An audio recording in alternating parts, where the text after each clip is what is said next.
Hey everyone, welcome to the video. Today we'll be looking at some starting paths for Season 62.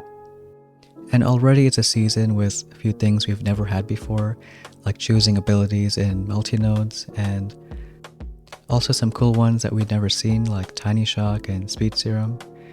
But since those are a bit later in the tree, I think the beginning can still be planned as a normal season, at least for a starting path. While it's a bit tough to predict exactly what's going to go down, we can still try to find a path that has the least amount of risk involved. So even if it doesn't turn out to be the best, you can still recover from it. Another option is letting the season start and seeing how other people do, kind of using them as guinea pigs. But I think it's still useful to consider what different options are there. So just like every season, you can use a process of elimination to narrow down a few pieces of tech that you might not need for a while. And there's a few in this season start which I think it's worth pointing out.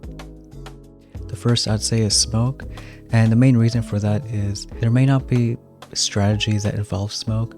Now you can use it with warriors or even heavies later on, but if it takes a lot of GB to smoke to some ERs, then you may not have enough GB to support troops with other abilities.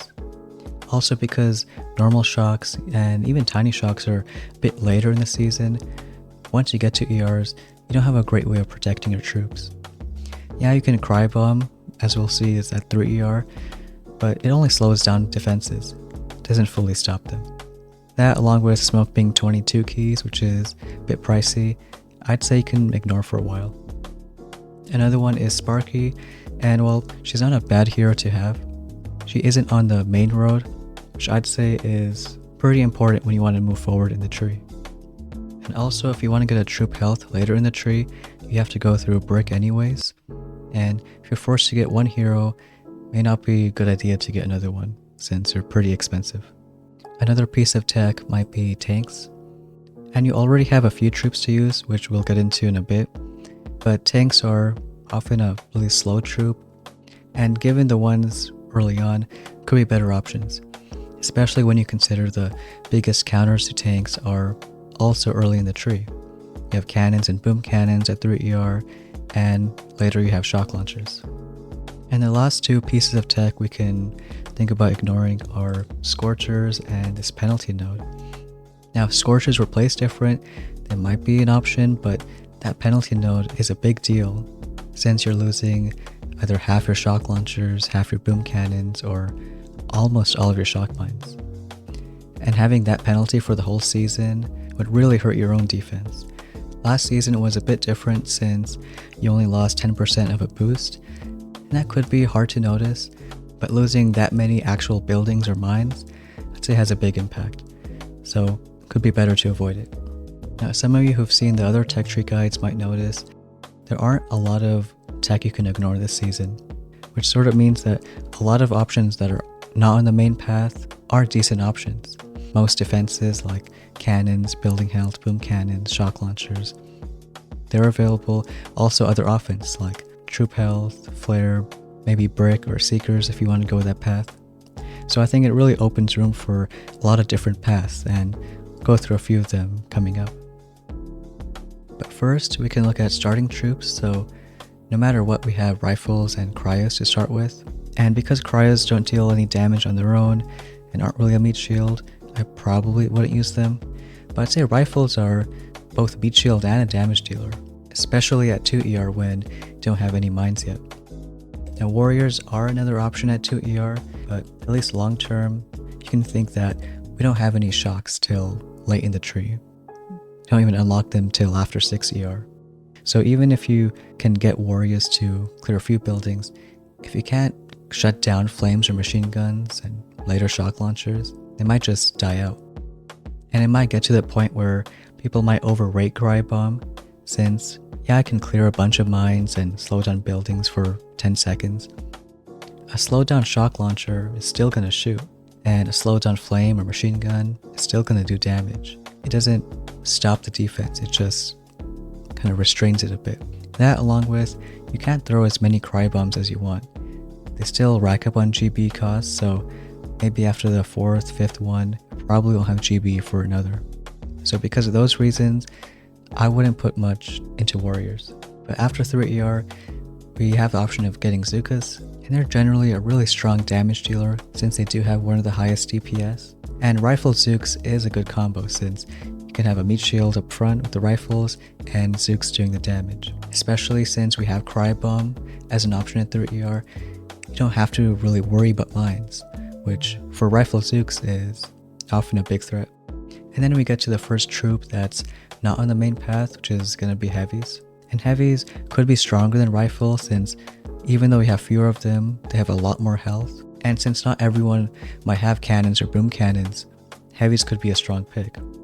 But I think the main deterrent for heavies is seeing how they're 40 keys off path since you have to get GB before them. So it could be an option used at some point at 3 or 4 ER, but it's still worth considering that the keys you're using to get heavies, you're not using to get something else. And then after 4 ER, you do have the option of medics, which, like with cryos, they aren't really a meat shield or do damage, so I probably wouldn't use them much. But mechs are a bit different since they are a solid meat shield. You can use them to stun buildings, especially since you don't have shocks. Though since they're that late into 4 ER, I'd first see how the meta develops and whether you really need mechs as another meat shield. And then the last troop at 4 ER is going to be Seekers. And for those who played the past few seasons, we did have Seekers at 4 ER, but they weren't super strong since the check tree was designed so they're still missing a key component.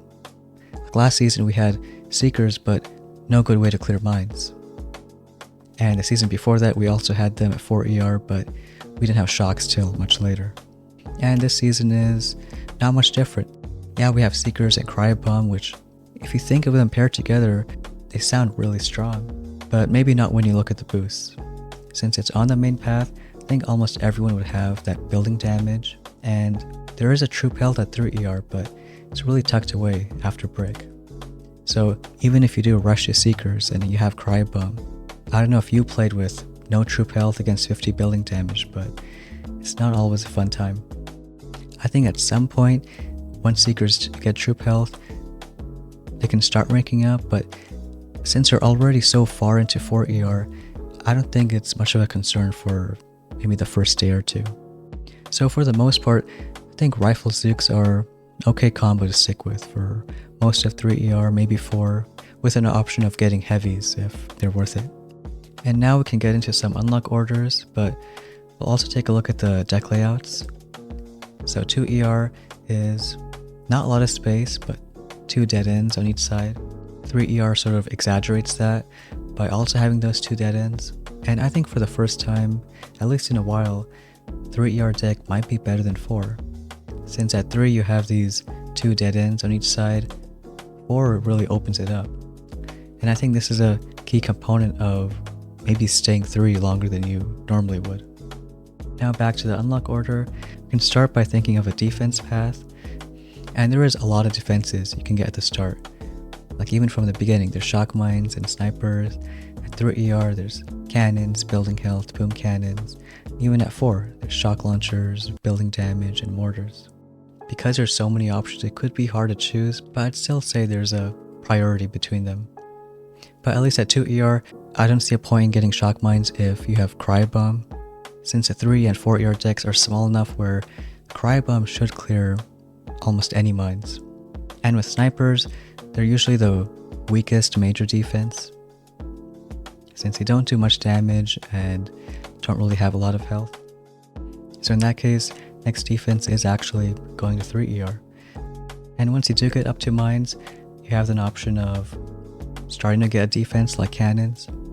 But generally, I would say building health is stronger, so you can make your way to that.